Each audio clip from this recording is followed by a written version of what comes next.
നമ്മുടെ ചെങ്കടലിലൂടെ നല്ല രീതിക്ക് കപ്പൽ സാധനങ്ങളുമായിട്ട് പോയില്ലെങ്കിൽ ലോകത്തിൻ്റെ സമാധാനമില്ലാതാകും.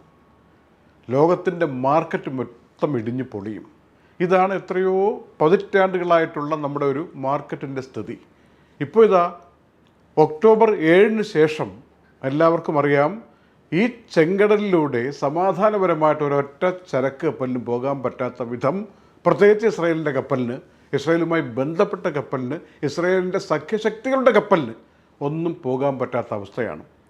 പെട്ടെന്ന് യമൻ ആസ്ഥാനമായിട്ടുള്ള ഹൂത്തി ഗ്രൂപ്പിൻ്റെ പ്രവർത്തകർ ചാടി വീണ് അതിനെ തട്ടിക്കൊണ്ടുപോകാൻ, ഹൈജാക്ക് ചെയ്യാൻ, അല്ലെങ്കിൽ ആക്രമിക്കാൻ, അല്ലെങ്കിൽ കൊള്ളയടിക്കാൻ, ഇങ്ങനെ പല രീതിയിൽ ശ്രമിക്കുന്നതിൻ്റെ വാർത്തകൾ കേട്ട് മടുത്തിരിക്കുന്നു. ഇപ്പോൾ ഇത് പറയുന്ന ഏപ്രിൽ 25 വന്നിരിക്കുന്ന ഒരു പുതിയ ഡെവലപ്മെൻറ്റ് അത്ഭുതപ്പെടുത്തുന്ന കാര്യം, അമേരിക്ക തന്നെ നേരിട്ട് വന്നിട്ട് ഇപ്പോൾ ഇതാ മധ്യസ്ഥർ വഴിയും ഉന്നത ഉദ്യോഗസ്ഥർ വഴിയും പാശ്ചാത്യ ലോകത്തെ പ്രധാനപ്പെട്ട ആളുകൾ വഴിയും ഒക്കെ, ഗൾഫിലെ ചില ആളുകൾ വഴിയുമൊക്കെ ഈ ഹൂത്തി ഗ്രൂപ്പിനോട് പറയുന്നു, ദയവ് ചെയ്ത് നിങ്ങൾ ഈ കടൽ ആക്രമണം ഒന്ന് നിർത്തൂ.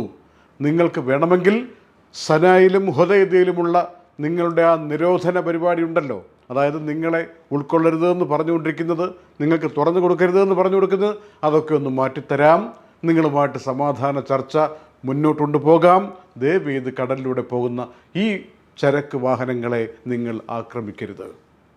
അപ്പോൾ അത് ഗൾഫിലെ തന്നെ ചില രാജ്യങ്ങളുമൊക്കെ ഇടപെട്ടുകൊണ്ട് സംസാരം തുടങ്ങുന്നതായിട്ടുള്ള സൂചനയാണ് വന്നിരിക്കുന്നത്. ഈ ആക്രമണം എത്ര കണ്ട് ശക്തമാണ് എന്ന് അല്പം വൈകിയാണ് ഇപ്പോൾ തിരിച്ചറിയുന്നത്. ഏതായാലും സമാധാന ശ്രമങ്ങൾ ഏതെങ്കിലുമൊക്കെ വഴിക്കെത്തട്ടെ, രണ്ട് ഭാഗത്തും നീതി കിട്ടാനുള്ളവർക്കെല്ലാം നീതി കിട്ടട്ടെ എന്നാണ് സമാധാനം ആഗ്രഹിക്കുന്ന ആളുകൾ ഇപ്പോൾ പറഞ്ഞുകൊണ്ടിരിക്കുന്നത്. ഏതെങ്കിലും കരയിൽ ഇതെത്തുമോ എന്നുള്ളത് നമുക്ക് നോക്കി കണ്ടറിയാം.